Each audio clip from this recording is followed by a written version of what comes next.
ജീവജലത്തിൻ അരുവിയായി ഒന്നുകൂടി പാടിയേ. നിറഞ്ഞു കവിഞ്ഞൊഴുകണമേ. എല്ലാവരും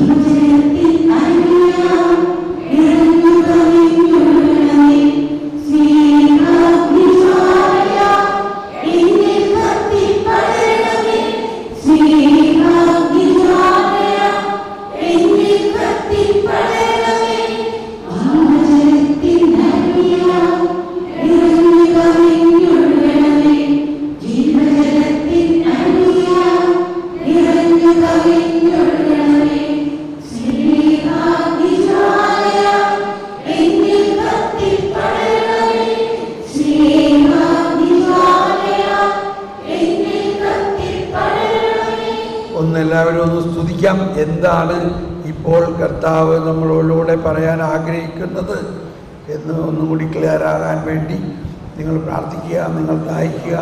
പരിശുദ്ധാത്മാവേ സംസാരിക്കണമേ, പരിശുദ്ധാത്മാവേ സംസാരിക്കണമേ.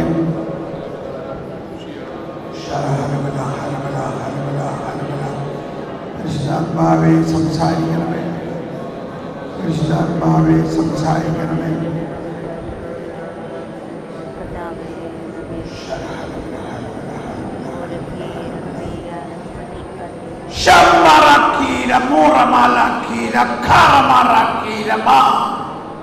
എന്റെ വാത്സല്യഭാചനങ്ങളെ, എന്നിൽ നിന്നൊഴുകുന്ന ഉറവ, ജീവജലത്തിന്റെ ഉറവകളാണ് ഒഴുകുന്നത്, ഒരു ഉറവയല്ല.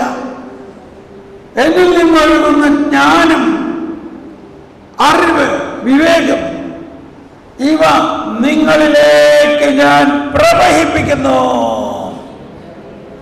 Price the lord. ഇപ്പൊ സബ്ജക്റ്റ് മനസ്സിലായില്ലേ, എന്താ സംസാരിക്കേണ്ടത്?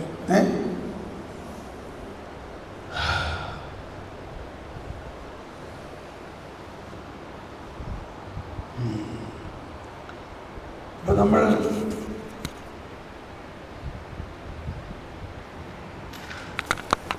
കാലത്ത് കേട്ടു,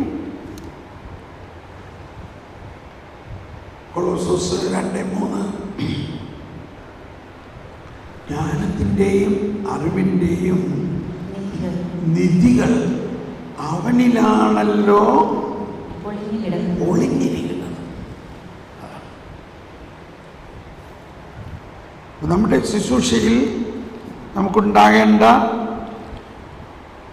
പ്രധാന ഒരു കാര്യം, നമ്മളത് ഒരുവിധം ടച്ച് ചെയ്തു, ദൈവിക ജ്ഞാനം നിറയണം.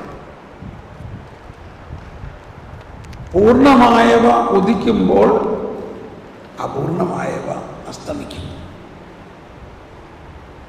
ഈ അപൂർണമായവയെ പോകാൻ പറഞ്ഞതുകൊണ്ട് മാത്രം പോരാ, പൂർണ്ണമായവ നമ്മിൽ ഉദിക്കണം. പൗലോസ്ലീഹയുടെ ലേഖനങ്ങളിൽ ഇത് വളരെ കൃത്യമായി പല സ്ഥലങ്ങളിൽ പറഞ്ഞിട്ടുണ്ട്.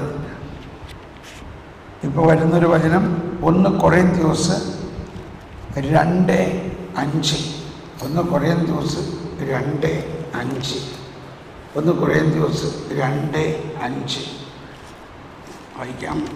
2:5. നിങ്ങളുടെ വിശ്വാസത്തിന്റെ അടിസ്ഥാനം മാനുഷിക വിജ്ഞാനമാകാതെ ദൈവശക്തിയാകാനായിരുന്നു അത്. വീണ്ടും നമ്മളെ പരിശുദ്ധാത്മാവ് നയിക്കുന്നത് ഈ മാനുഷിക വിജ്ഞാനം എത്രത്തോളം അപകടകരമാണെന്നുള്ളതാണ്. നമുക്ക് വളരെ വാചാലമായിട്ടൊക്കെ പലതും പറയാൻ സാധിച്ചേക്കാം, പക്ഷെ അതുകൊണ്ടൊന്നും ഒരാത്മാവിന് രക്ഷപ്പെടാൻ പോലില്ല.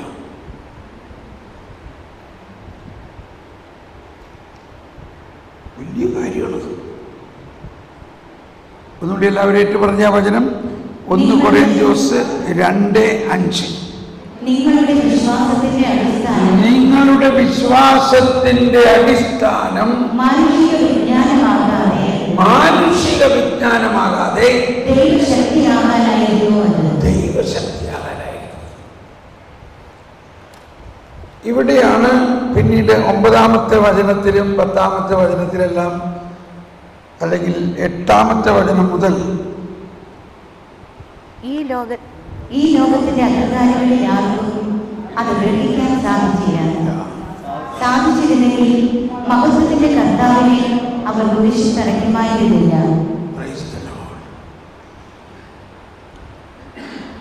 ഒന്നുകൂടി ഉച്ചത്തിൽ വായിച്ചത്, ഈ ലോകത്തിലെ അധികാരികളിൽ ആർക്കും അത് ഗ്രഹിക്കാനും സാധിച്ചില്ല.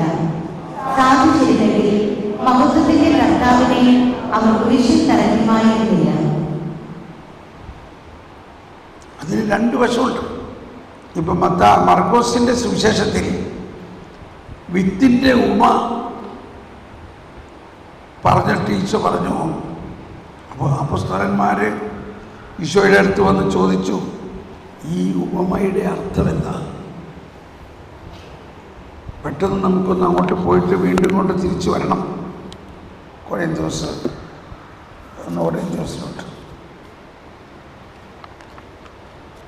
മർക്കോസ് 4:12 അല്ലെങ്കിൽ 10. അവൻ തനിച്ചായപ്പോൾ 12 പേരും കൂടെ ഉണ്ടായിരുന്ന മറ്റുള്ളവരും ഉപമകളെ കുറിച്ച് അവനോട് ചോദിച്ചു. അവൻ പറഞ്ഞു, ദൈവരാജ്യത്തിന്റെ രഹസ്യം നിങ്ങൾക്കാണ് നൽകപ്പെട്ടിരിക്കുന്നത്. പുറത്തുള്ളവർക്കാകട്ടെ എല്ലാം ഉപമകളിലൂടെ മാത്രം. അവർ കണ്ടിട്ടും കാണാതിരിക്കുന്നതിനും കേട്ടിട്ടും ഗ്രഹിക്കാതിരിക്കുന്നതിനും അങ്ങനെ അവർ മനസ്സ് തിരിഞ്ഞ് മോചനം പ്രാപിക്കാതിരിക്കുന്നതിനും വേണ്ടിയാണത്. അങ്ങനെ എഴുതിയിട്ടുണ്ടോ? നമുക്ക് പെട്ടെന്ന് നീ വായിച്ച് തെറ്റിപ്പോയി. അങ്ങനെ എഴുതിയിട്ടുണ്ടോ? മോചനം പ്രാപിക്കാതിരിക്കുന്നതിനും വേണ്ടിയാണെന്ന്. ഒന്ന് നോക്കിയേ, സൂക്ഷിച്ച് നോക്കിയേ. ഇവിടെ തെറ്റായിട്ട് വായിച്ചെന്നാ തോന്നണേ. അങ്ങനെ തന്നെയാണോ എഴുതിയേക്കുന്നത്? ഇതാണ് ചില കാര്യങ്ങൾ നമുക്ക് കേൾക്കുമ്പോൾ ഇത് ബൈബിളിൽ തെറ്റെഴുതിയിട്ടുണ്ടോ? ഒന്നുകൂടി വായിക്കാം നമുക്ക്. അവൻ തനിച്ചായപ്പോൾ 12 പേരും കൂടെ ഉണ്ടായിരുന്ന മറ്റുള്ളവരും ഉപമകളെ കുറിച്ച് അവനോട് ചോദിച്ചു. എല്ലാവരും ചേർന്ന് വായാം. അവൻ പറഞ്ഞു, ദൈവരാജ്യത്തിന്റെ രഹസ്യം നിങ്ങൾക്കാണ് നൽകപ്പെട്ടിരിക്കുന്നത്. പുറത്തുള്ളവർക്കാകട്ടെ എല്ലാം ഉപമകളിലൂടെ മാത്രം. എന്തിനാ? അവർ കണ്ടിട്ടും എല്ലാവരും ശബ്ദമുയർത്തിയെന്ന് പറഞ്ഞേ.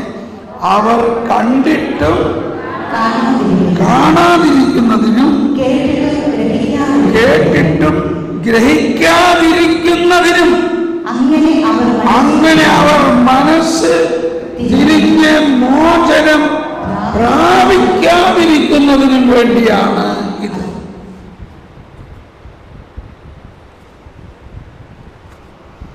ഇതാണ് സുവിശേഷം എന്ന് പറയുന്ന ഒരു രഹസ്യമാണ്.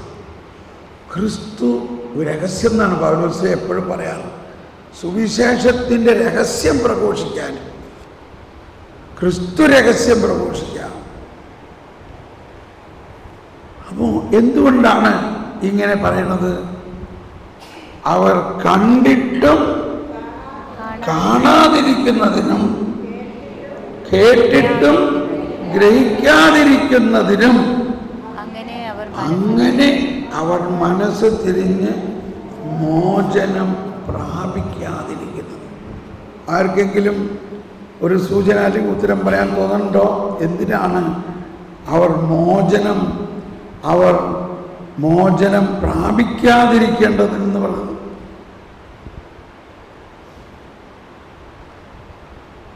ഓക്കെ, അപ്പോൾ ഇവിടെ വാസ്തവത്തിൽ ഇത് ഒരു പ്രവചനമാണ്, യേശയ്യായിലുള്ള പ്രവചനമാണ്. അവൻ ഇങ്ങനെ ഉപമകളിലൂടെ സംസാരിക്കും. ഈ പറഞ്ഞിരിക്കുന്നത് ഒരു പ്രവചനമാണ്. എവിടെയാണ് ആ പ്രവചനത്തിൻ്റെ റെഫറൻസ്?